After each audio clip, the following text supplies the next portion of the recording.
Hi, I'm Nivya, and today I'm going to give you 3 reasons on why you should read the book 1984 by George Orwell.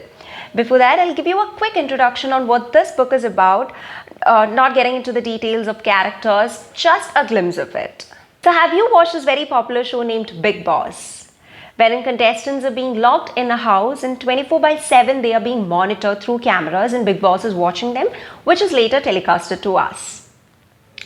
This famous Indian show is an adaptation from a Dutch program named Big Brother. And where did Big Brother program get this concept from? Nowhere apart from the book 1984, because we have a character here, Big Brother, and a very famous quote in this book that Big Brother is watching you. This 1949 published book is happening in 1984 in Oceania, where the whole of Oceania is under surveillance. Forget about public places, even in people's homes, there are telescreens where 24/7 they are monitored by the ruling party of Big Brother. Basically, Big Brother is watching you. You cannot even think anything against the ruling party of Big Brother.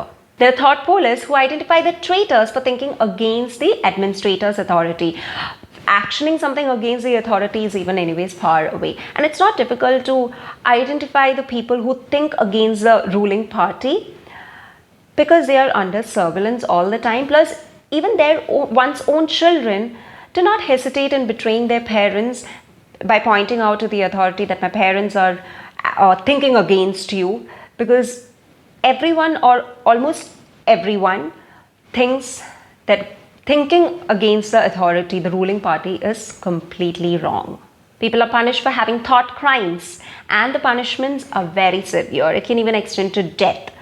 One of the most severe punishment is putting one into the room 101, which is a torture chamber. So what is room 101?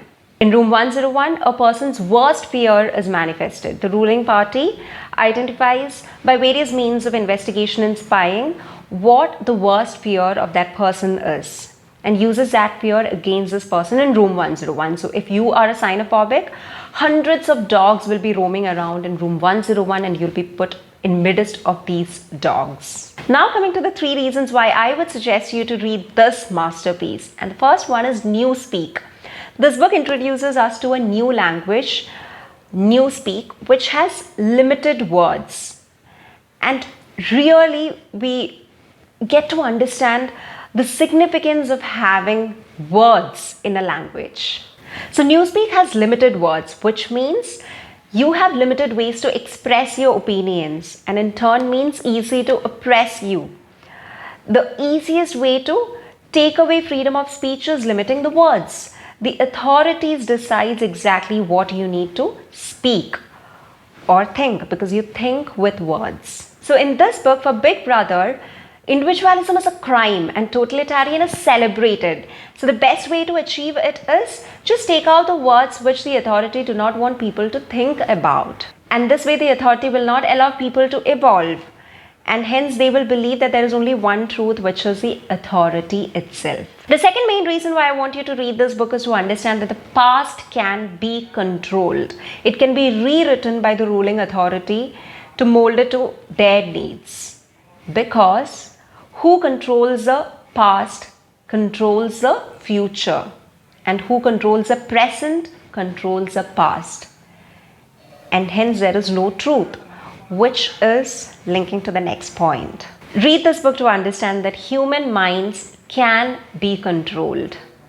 Just a piece of news that we read every day can be a huge contribution to our opinions.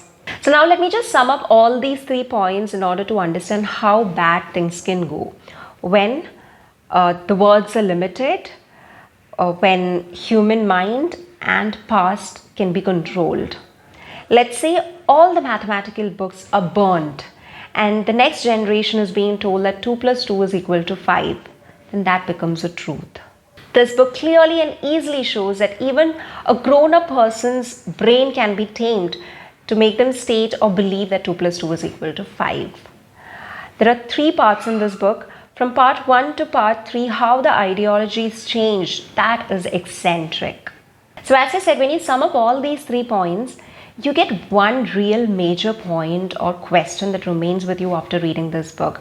You really try to match this book's content with the real current life of yours. And that is, are you trapped by any means? Probably by technology, collecting and sharing your data. And that leaves us to the question, is Big Brother watching you too? With that, this is me, Navya, signing off. Keep reading a lot of books. Bye, take care, happy reading.